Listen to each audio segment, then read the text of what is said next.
Hello and welcome. This is Japan, and this is the NXT review for the 5th. I'm a little bit behind on it, but I wanted to get it out here because I thought it was actually a pretty solid episode. I do.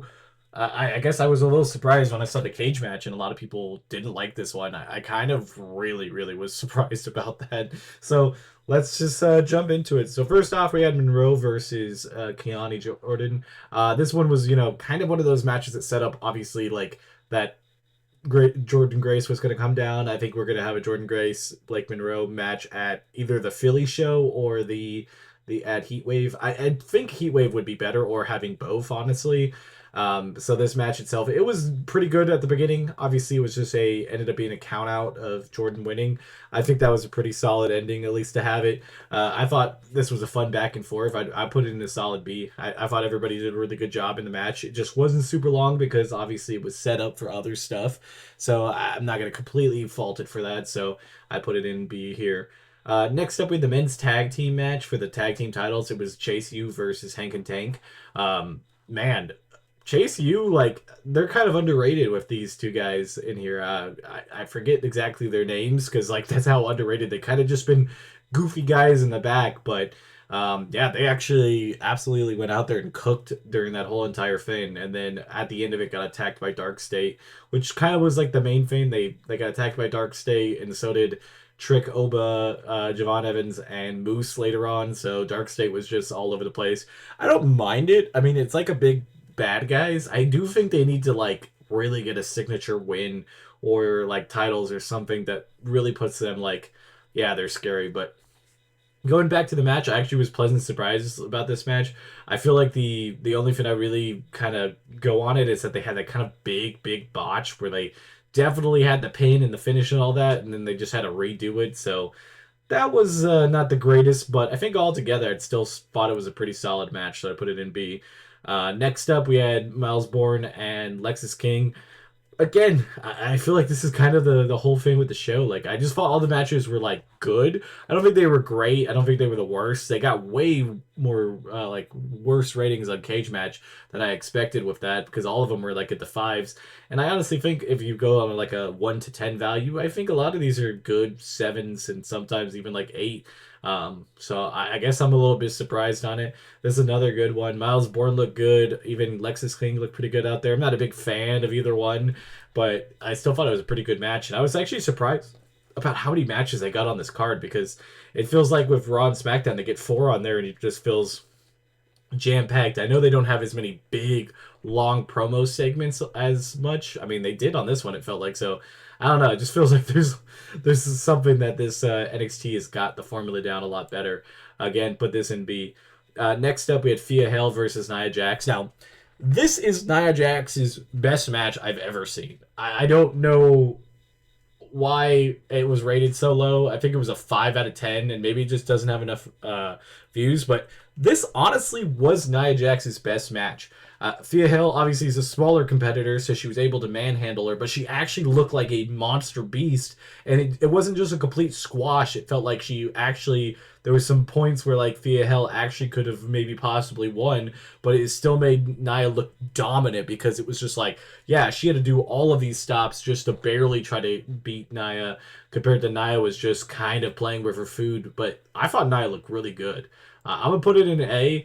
Maybe I'm just being completely out there. I'm not a big fan of Nia Jax at all. Like, I feel like she's been better since she came back from the last time of like her hiatus. But this one, I would say it's been her best match. I mean, I can't wait to see what she does with Lash Legend. I think that really is going to be a turning point. But I like her down in NXT right here, helping people out. This is kind of like a crazy random side quest thing for Nia Jax. But I'm completely on board with what I'm seeing. And if we get more matches like that, I mean, it's going to be a really good thing. Next up, we had Trick Obafemi, and then Javon Evans, and then Moose.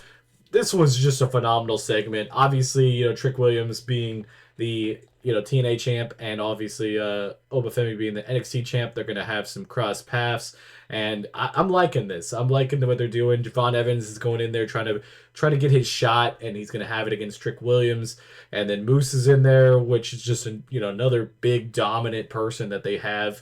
Obviously in TNA, but like it works really good here, and all four of them will be together against Dark State next week, which is also just kind of a phenomenal idea, because it's this is some crazy stuff. Like these are crazy matches and crazy times out in NXT because that's a solid main event scene right there that I think like that match is going to be automatically gold no matter whoever wins, Trick or Javon Evans. So I'm putting this up in S. I thought they all did pretty good. They had the crowd eating out of the palm of their hand. Next up, we had Stacks versus what is it? Even oh god, I know his name, but uh, yeah, this one wasn't much of anything. It was just kind of a whole side thing. It wanted to show Ariana Grace is aligned with Stacks, which they're boyfriend and girlfriend in real life, so that's nice that they get to work together, but kind of random in universe verse. And then it was just Briggs beating up on him and causing Stacks to be able to get the win.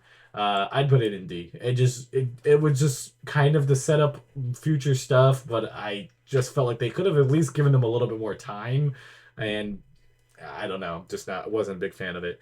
Next up was probably the most random segment with Ethan Page going out there talking about how everything, how great Canada is and all that, and then get interrupted. But then Chelsea Green and her secret Herbis came down to to defend Ethan Page because they're all Canadian. I didn't really expect that, as being where we were going to see that. But I thought I was definitely interesting. So I'm gonna probably give it up into A. It was pretty entertaining. I really didn't expect that to be on it because there's like Tavion Heights just come down there to challenge him, and it was just felt crazy. But I'll be cool with a Tavion Heights versus even Page match too. So I'm kind of cool with all of that. Next up, we also had in the back, I didn't put down the picture, but we had Bryn Sinclair summoning Joe Hendry out of a fridge. That was pretty nice. Also, at the end of the Thea Hale and Nia Jax match, she called out Lash Legend, and then they just started brawling that whole episode just in the back, which will lead to a match next week, which I think is going to be great. But then we get to the main event, Silrica versus Tatum Paxley. This is an S tier match. Like, I don't know who doesn't know, like, both of these women are just phenomenal wrestlers. Solrica is by far, I think, the best wrestler on NXT right now. She should really have to give up that NXT title just so she can, or the North American title, just so she can get the NXT title at some point.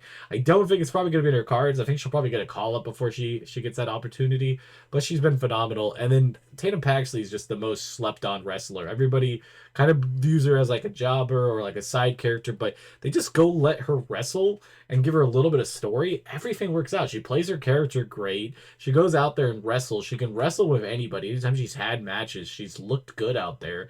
And with her and Soul, it just was perfect chemistry out there. So I got to put it up in S tier. I know some people don't necessarily like Tatum Paxley's wrestling style, which I don't get that, but I'm completely on board for seeing more of this at some point. But it was a really good match, so I'll put that up in S tier.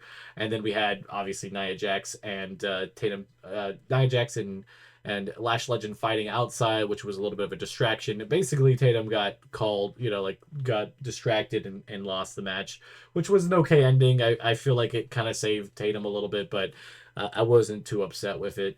And then we get Lash Legend and Nia Jax, which I think is going to be an absolute great episode or great match. They announced also a bunch of other matches, and yeah, overall, I think the show was a solid B. Just yeah, everything was good on it except for this one match, and I don't think it's necessarily a bad thing. I just think it wasn't really my cup of tea. I just think they should have given him at least like another 2-3 minutes to like have a better, fuller match, because it just felt like even with Briggs attacking, it just felt like he wouldn't have just lost that fast. But I guess it's whatever. And yeah, so if you guys like these type of reviews, don't forget to like, comment, and subscribe, and I'll see you guys in the next one. Bye, guys.